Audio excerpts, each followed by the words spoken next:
अपने बिस्तर पे आराम कर रही है, लेकिन नहीं, इसे जगाऊंगी नहीं। सपने में सारी कहानी बता देती हूँ, जैसे विश्वामित्र राजा हरिश्चंद्र को बताया था, उसी तरह सपने में सारी कहानी बता करके और यहाँ की रास्ता क्लियर करती हूँ और दानापुर भाग जाऊंगी।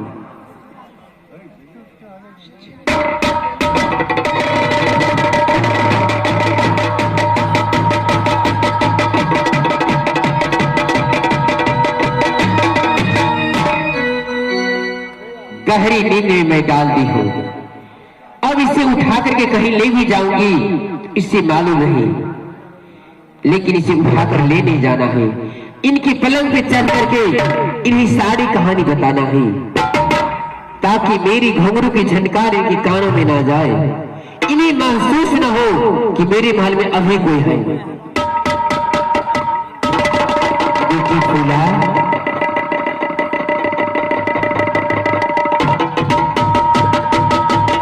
बेटी तुम अपने महल में सो रही हो। देखो कितना सुंदर मेला लगा है दानापुर में। अरे पगली, अपने पुत्र और पति को साथ ले लो, चली जाओ दानापुर के मेला देखने के लिए। धर्म माली नाम का एक माली है जो धर्म का मेला लगाया है। ये मेला आज तक न तो लगा था और न कल लगेगा। अगर उस मेला में जाओगी हो सकता है तुम्हारा धर्म कुछ और बढ़ जाए। पुत्री, इस मेला से वंचित मत रहना, मेरी कहना मान लो। आज अगर तुम मुझे ठुकराओगी तो बहुत पछताओगी।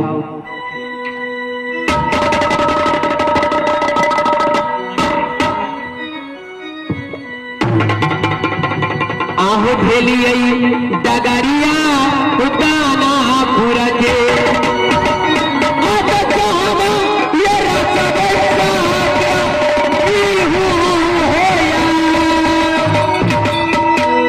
जैसे चक्रव्यूह रचना किए थे गुरु द्रोण अभिमन्यु को फंसाने के लिए, अर्जुन को फंसाने के लिए, वही चक्रव्यूह की रचना दानापुर में मैं करूंगी। आप फंसा दिए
देखने के लिए वापस जाऊंगी मां। और जैसा ये पूरा बोली है कि पति देव की साथ करने के लिए, बेटा अमरजीत को साथ करने के लिए मैं तीनों व्यक्ति मिल करके अवश्य जाऊंगी माँ, चाहे मैं मर जाऊं मिट जाऊं, लेकिन जाऊंगी तो जाऊंगी माँ। आपको तो हरो बचाना के अब मैया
इस समय हमने चल करके और प्रतिदिन की रात खुद जाती हूँ और प्रतिदिन से हमें जरूर ऑर्डर करवाऊंगी मेला के लिए।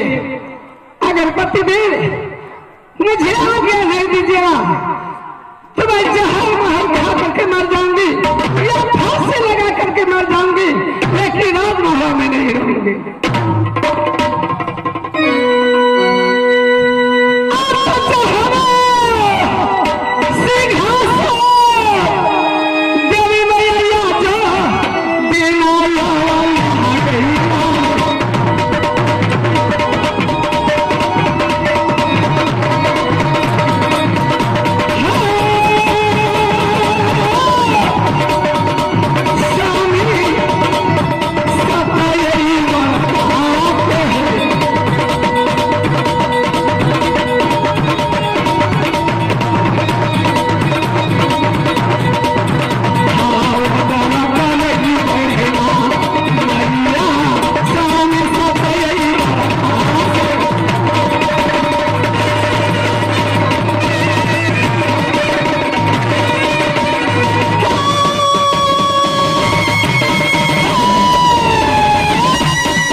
नहीं देखे छो?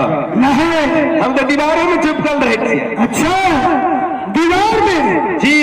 अरे अगर दीवार में चिपक गया, हर ज्यादा शराब दारू पी करके और पहला गड़बड़ भी नहीं करता है। सामने बनाते हैं, आपका नजर खराब है, नहीं देखते। अरे बेटा सामने में रखता है। और क्या?